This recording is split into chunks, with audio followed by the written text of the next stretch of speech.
Parte Semana 2 com Jesus.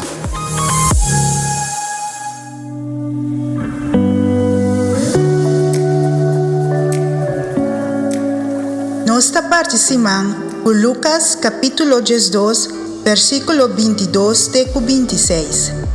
Jesus avisa seu discípulo nang, tapesei me tabisa boso, no preocupa pa boso vida, este kiko come of kwapanya bisti, pa sombra vida tabal mucho mas kukuminda e curpa mas kupanya.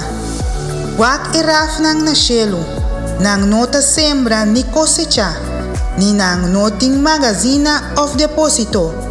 Dios taduna nang di come, iboso tabal mucho mas kupara. Qua di boso lo porrek subida ni un crente se preocupa? Si boso no porhasi ni algo chiqui asina, pa kiko worry pa sobracos. Laga tur preocupação den man de Dios.